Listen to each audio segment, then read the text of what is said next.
Hello world of YouTube.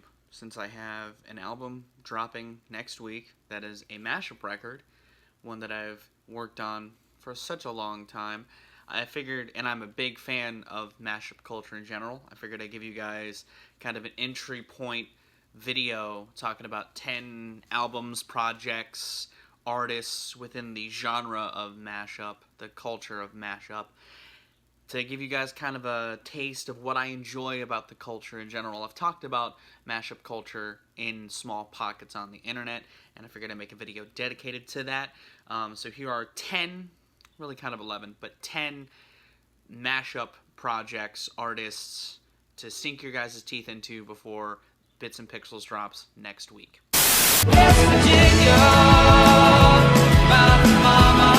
Now, Silva Gunner is actually kind of a cheat, because Silva Gunner isn't strictly a mashup channel. It's very shitpost centric, and Silva Gunner does a lot of remixes of songs within a game sound chip that are actual songs as a joke. The Flintstones is a big running joke with that channel, and the whole channel was kind of made as a parody to Silvagunner, which is an actual channel that uploads video game soundtracks on the YouTube. So it's kind of a cheat. It's not like a This Is Gem Boy who does like mashups, kind of like in the same vein that I'm doing. And I didn't find out about Gem Boy until very recently, but Silvagunner has been a big inspiration to me, just because it's so dumb and shitposty, kind of like one of the albums or artists that I'll be talking about later in the list. But I wanted to include Silvagunner as kind of like a 10th spot, because there are mashups here sometimes, or there are reinterpretations and remixes within a game soundtrack and it's really impressive what Silvagunner accomplishes with the stuff that he does. It's hilarious, and it's so fucking good. I love Silvagunner. Dude uploads like multiple times a day, and it's one of my favorite channels to be subscribed to personally that does music-based stuff. Now, I talked about DJ Hero a little bit on my video game compilations list and how it was a big influence to me as a part of mashup culture, and I think it's a good gateway into mashup culture in general.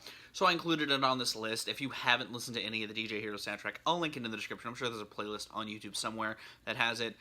But it's a very impressive collection of mashups, like, not standard mashups either. There's some nice remixes and some interesting pieces within this that put together songs that may not necessarily go together, but make them go together. And it has a lot of producers and DJs that I enjoy in one nice spot. Like, you know, I like Daft Punk, I like Jazzy Jeff, I like DJ Shadow, and I like that they brought all of these artists together to make mashups a thing and make it like a big piece of the culture for like a small period of time, and it gave like mashup culture a really big exposure.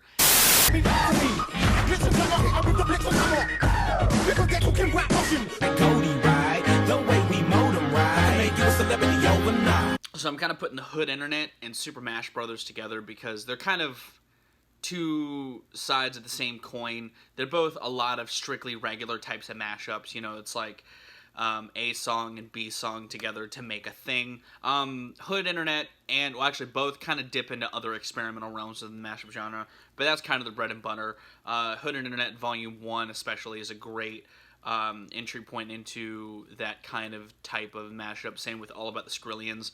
Two very great mashup records that do that type of shit really, really well.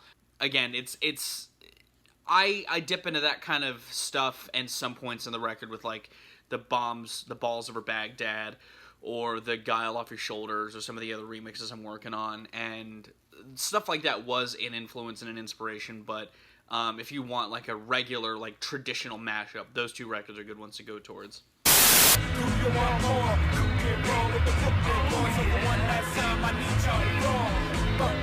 As is the Grey Album. I like the Grey Album a lot, and I think, like I said in my compilations video, it is kind of a base level idea, but it's a good foundation for the mashup culture to spring from. Again, kind of traditional, but it's a little different in how it approaches mashups.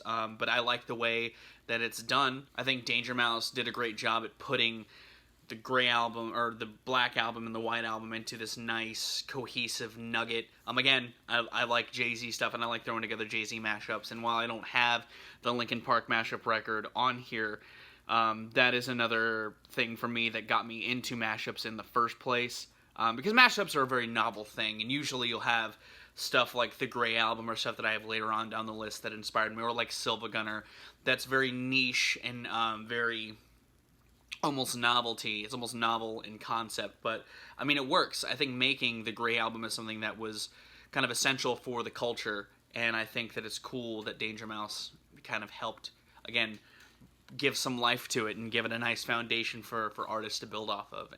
As did Collision Course, and I would say Collision Course is probably my first exposure to the mashup genre, and it blew my mind when I was a kid. And I still think that what they accomplished back then was fucking mind blowing with what they had available to them at the time. And I think it's a nice, fun listen. If you can find the Grey Album, or if you go digging for it, you'll get some good shit out of it.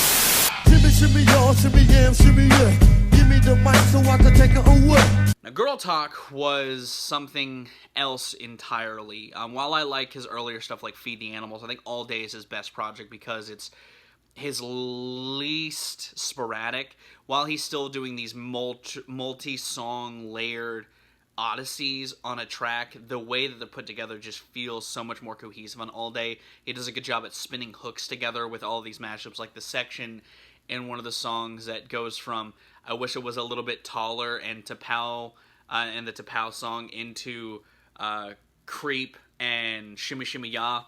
So good, so good. And then it goes into the Ramones and Missy Elliott. It's a bunch of layered things going into each other. And that was a big inspiration for a handful of stuff on the album, on Bits and Pixels. I love kind of the idea of, and you'll hear me talk about it on one of the other entries, but I love the way that Girl Talk brings these kind of multi-layered mini songs into one big song and pulls it off in grandiose splendor.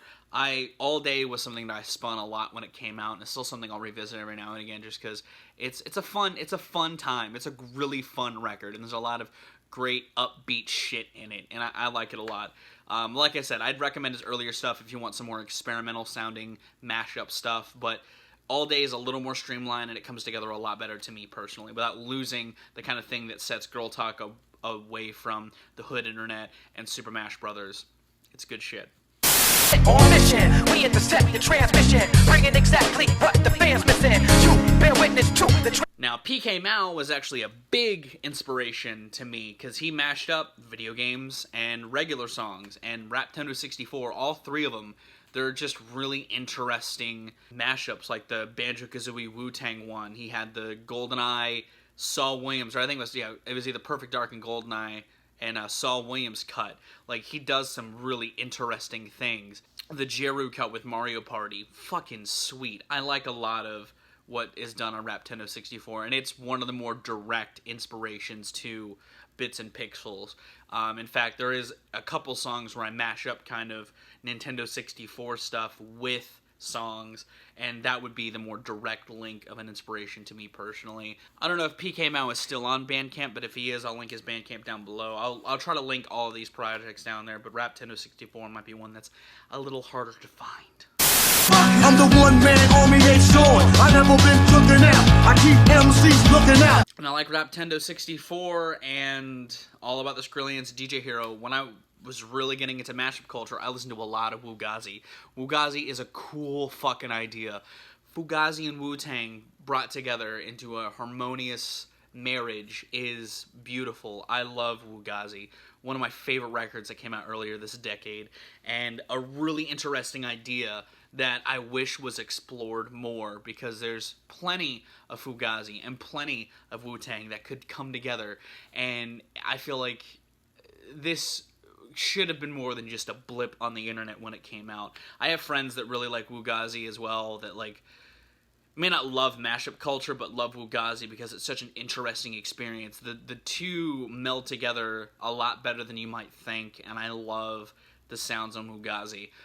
It's a lot of fun. Older vlogs, if you watch, I'll have it playing in the background. It's just one of those records that I kept coming back to, and I still revisit every now and again when I'm wanting to get into some good vibes. Because the Cream mashup, the Shimmy Shimmy Ya mashup, the Shadowboxing mashup, there's a lot of good shit on there that works incredibly well.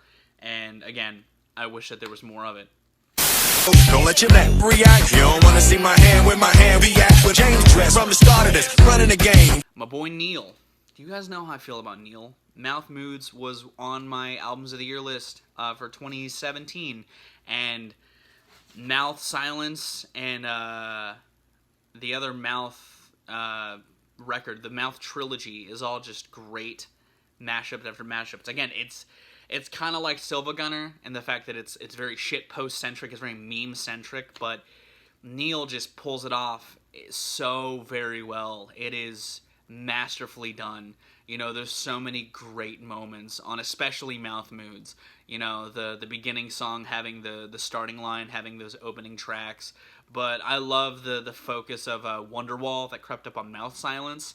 I love the World at Large Smash Mouth mashup on the first Mouth record. I can't think of the name of it. Post me is putting it in now, but there's so many great moments across this trilogy. And Niel Cicierega is a genius anyway. I love his videos. I love how ambitious he's been throughout his entirety on the internet. Lemon Demon is fucking awesome.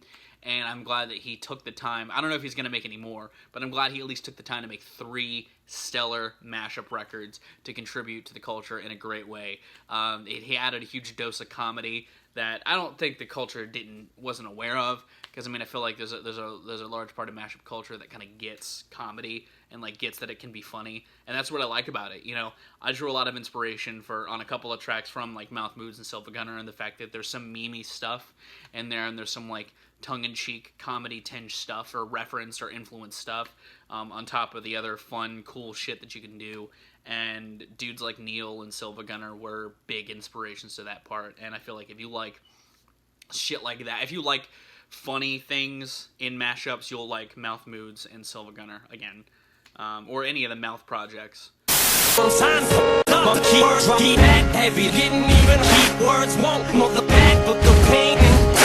And finally, Kids and Explosions. This, like Wugazi, should have been more than just a blip on the internet. I love Kids and Explosions. One of my favorite records to come out this decade. It takes the idea of mashup culture and turns it into like this glitch-infused, inspired odyssey. There's so many weird vignettes this album takes, and it does a lot of cool stuff with the idea of mashups, and like takes not just songs themselves, but just pockets of songs, and makes them into this own instrumental all its own. I used Kids and Explosions for my first stream as like the wait music. It's so interesting, and it's so dope. Like, there's the one song that has Radiohead's No Surprises that fades into a milli. Like, they mash those two together for like a little bit. There's the one that has Lose Yourself that adds the stomps from We Will Rock You on the first track. There's the one that remixes Drake's Forever verse into something really funny. And again, it's self-aware. Like, it's called Shit Computer, and it's self-aware of the funny shit that can be brought up in mashups, like swear words as well, where it's just taking a bunch of swear words from various songs and turning it into its own thing. It's fun. It's a fun fucking record. And again, not necessarily as much of an inspiration because I'm not as ambitious with mashups as Kids and Explosions, but I feel like that's the epitome of what mashups could become in the genre. It makes it transcend from a novelty into something genuinely interesting. And while I think artists like Danger Mouse and Girl Talk and even Silva Gunner to a degree kind of act as a bridge between like the novelty and transcending that, Kids and Explosions is a unique experience all its own that I've yet to see really replicated for the genre, because it's not tied to memes or anything. It's just making really dope beats with weird mashup stuff in there, and it's fucking awesome. I wish that Kids and Explosions did more than just Shit Computer. I wish the dude that made it did more, but I honestly also kind of don't mind that it's one unique entity within the genre itself, and I fucking love it. And that's kind of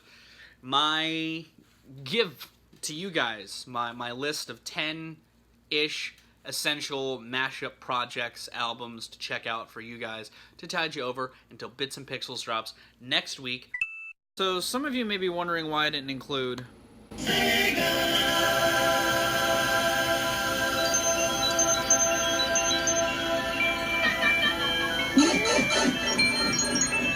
am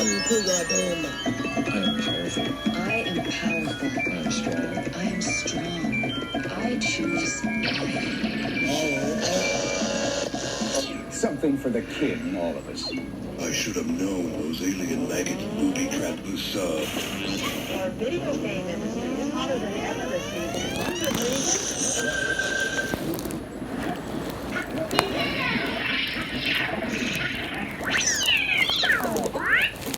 While incredibly influential to myself as a fan of chiptune music, I wouldn't really call Welcome to Warp Zone by NMESH a mashup record. It's a phenomenal DJ mix, one of the best I've heard in my entire life. Its format surely influenced my suites, and I plan on actually extending one of the suites into a DJ mix type thing. But while I think it's one of the best things to happen this decade to music, I wouldn't say it's inherently a mashup project. But you should definitely give it a check out, and I'm mentioning it here because someone's going to ask about it. Hopefully you guys are excited for Bits and Pixels. I'm really stoked to bring it to you. It's coming together fucking amazingly, and it feels so good to have a project that you've been working on for so long finally come to a head, and I hope you dig it. But I'm going to get out of here. Thank you for watching. Thank you for your support here and on Patreon. Thank you for your likes. Thank you for your subscribes. I have been Viral Rack. You guys are good at situations, and I'll see you another day.